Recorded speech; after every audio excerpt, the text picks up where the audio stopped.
Hola, la saluda Gaby del Instituto Bíblico para la Mujer hoy, 6 de marzo, revisando nuevamente nuestro devocional en pos de lo Supremo. El título de hoy es Tomando el siguiente paso y la cita la encontramos en 2 de Corintios, capítulo 6, versículo 4, donde dice lo siguiente: en mucha paciencia, en tribulaciones, en necesidades, en estrecheces. Oremos. Padre amado, te damos gracias por las palabras del apóstol Pablo, te damos las gracias por las palabras del Espíritu Santo, que sabemos, Señor, que inspirando a Pablo, a través de sus propias experiencias inclusive, llegan a servir para nosotros vida y vida eterna en tu Hijo Cristo Jesús. Gracias, Señor, por tu amor. Gracias por tus palabras. Gracias por el aliento, por la esperanza, por tu perdón, por todo, mi Dios. Gracias por tu Espíritu Santo que habita en todo creyente. Gracias por habernos dado el don del arrepentimiento y la fe para reconocer a tu Hijo Cristo Jesús. Gracias por su obra en la cruz, su resurrección, y gracias que está sentado a tu diestra en este momento intercediendo por nosotros. Ayúdanos a honrarlo y obedecerle. Por favor, te lo pedimos en el nombre de Cristo Jesús. Amén y amén. Bueno, algo interesante hoy de ánimo para nosotros. Veamos. Dice, cuando no tienes visión de Dios, cuando no estás clara, cuando no estamos así claras con algo evidente, cuando no nos queda entusiasmo en nuestra vida y cuando nadie está observando nuestros esfuerzos o nadie está caminando a nuestro lado para animarnos, cuando nos sentimos o nos vemos en este tipo de condición, es cuando más necesitamos de la gracia del Omnipotente. ¿Para qué? Para tomar el siguiente paso en nuestra devoción a Cristo. Para tomar el paso en la lectura y el estudio de su palabra, para seguir adelante invirtiendo en la vida de nuestra familia, para hacer nuestros deberes en una forma que es digna del llamamiento que Él mismo nos ha hecho. Necesitamos tomar un paso hacia el Señor, no tirar la toalla, sino al revés. ¿Ya? Entonces dice el hermano, se precisa de mucha más gracia de Dios cuando nos estamos sintiendo de esta manera. Muchas personas aprovechan esta oportunidad para tirar la toalla, pero en realidad es lo contrario. Y yo a veces me muero por decírselos, pero vamos a ver más adelante que cada persona tiene que llegar a esta conclusión tarde o temprano por sí misma. Entonces, se precisa, dice el hermano, de mucha más gracia de Dios cuando estamos frente a lo que acabamos de mencionar, ¿ya? Y de una voluntad mucho mayor de recurrir a Él, ¿ok? Entendamos, no se trata de que nosotros nos volvamos más voluntariosas, como que nosotros crezcamos de tal manera que decimos, bueno, ahora yo ya sé lo que voy a hacer. No, es al revés. Es tener una voluntad quebrantada que se aferra más al Señor y que busca de su gracia.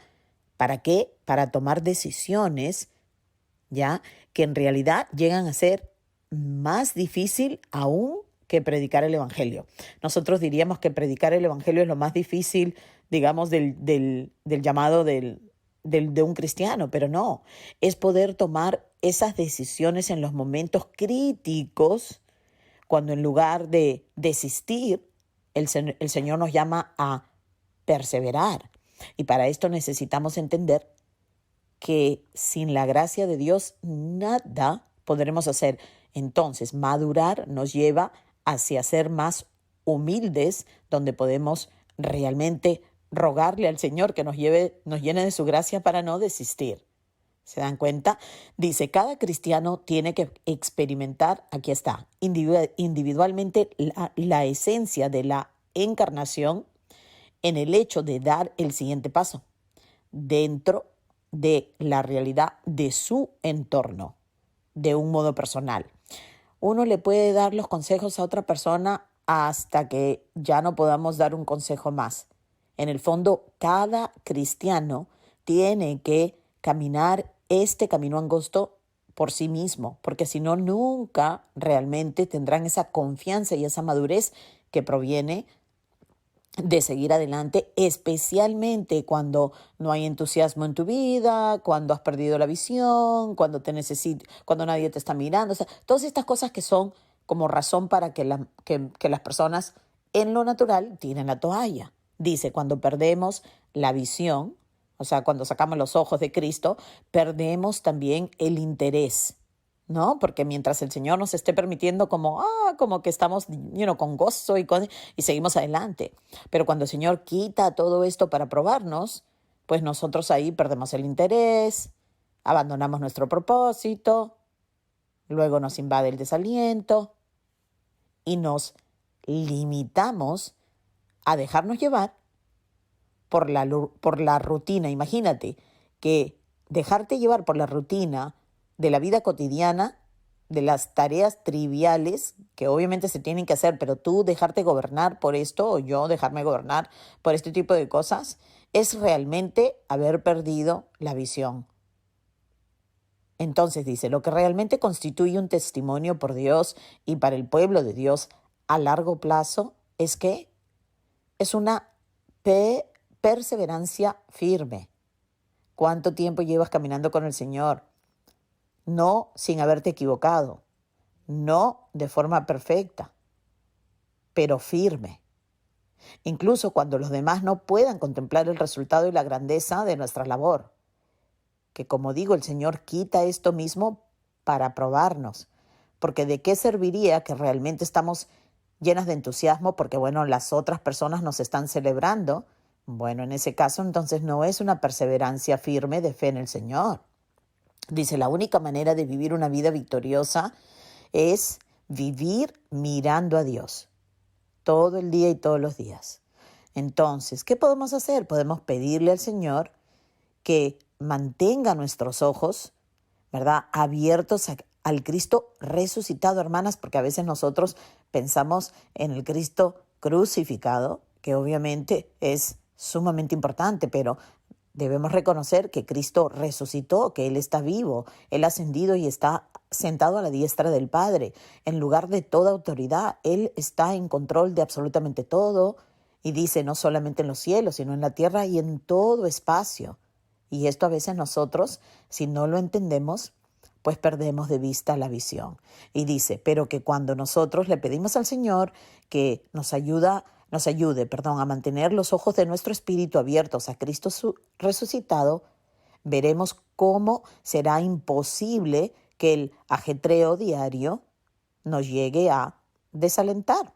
Entenderemos que en todo estamos siendo restauradas a la imagen del Señor Jesucristo, en la manera que miramos todo, cocinar, cuidar, hacer esto, manejar, ir para acá, ir para allá, todo entra. Dice, nunca pienses que algunas tareas están por debajo de tu dignidad o que sean demasiado insignificantes para que tú las hagas. Más bien recuerda el ejemplo que Cristo nos deja en Juan capítulo 13, versículo 1 al 17.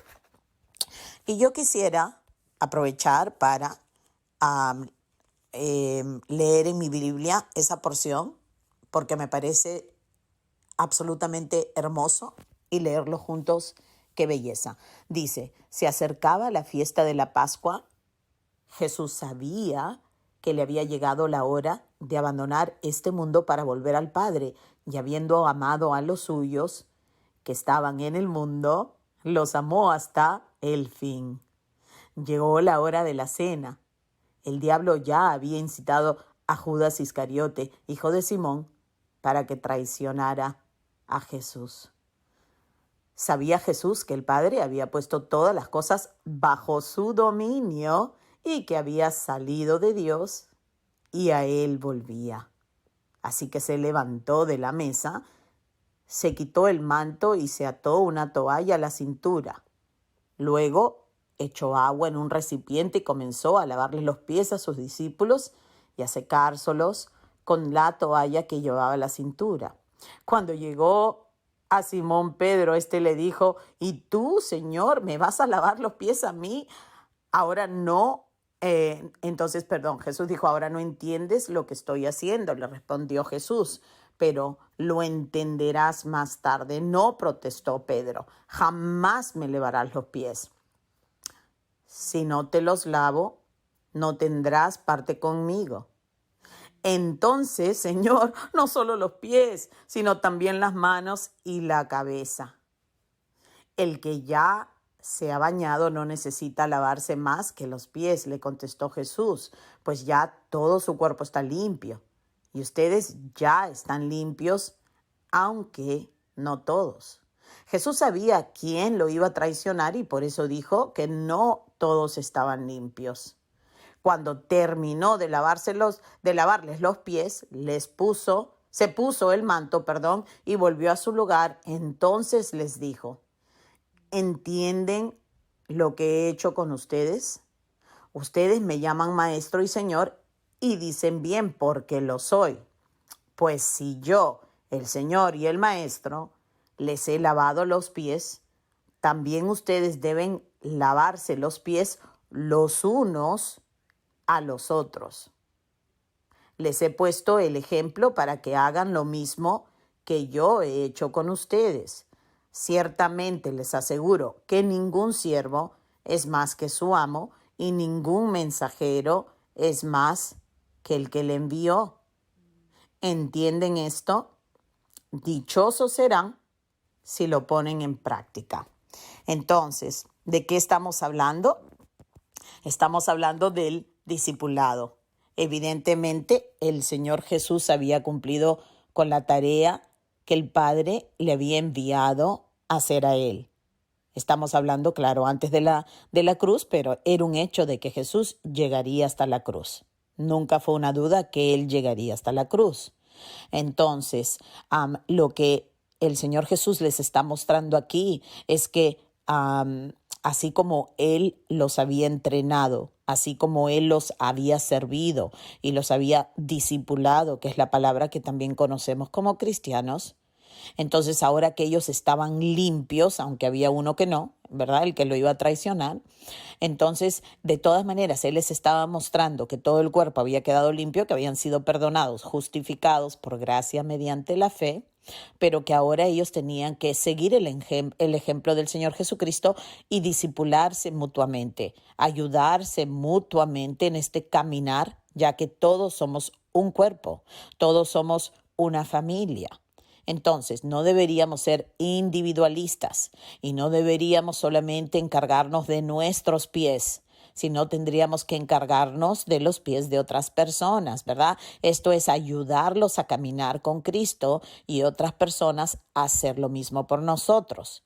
En este caso, él estaba haciendo a la vez una tarea que supuestamente era muy por debajo del maestro del Señor, pero él nos está diciendo, no hay ninguna tarea que es muy por debajo de nadie, porque ¿es acaso el siervo por encima del amo del Señor? Entonces, tremenda enseñanza que el Señor Jesucristo estaba dejando en ese momento. De la misma manera aquí, el hermano Oswald Chambers, siempre ayudándonos y lavándonos nuestros pies, nos deja este devocional. ¿Para qué? Para que pensemos bien en lo que estamos haciendo, para ayudarnos hacia la madurez. Así que espero que cuando tú oyes este devocional, que lo estés leyendo, que estés pensando, que estés orando, meditando, que estés buscando poner lo que estás entendiendo en práctica también, porque lo poquito que se nos da, si no lo ponemos en práctica, se nos quitará también. Pero si estamos más bien ejerciendo con sabiduría lo que estamos aprendiendo, veremos cómo Dios nos da más y más y más oportunidad de glorificarlo a Él. Bueno, gracias por pasar este tiempo conmigo. Espero poder compartir el de mañana contigo, que se titula La fuente del gozo abundante. Cuánto necesitamos eso, ¿verdad? Bueno, hasta entonces, que Dios te bendiga.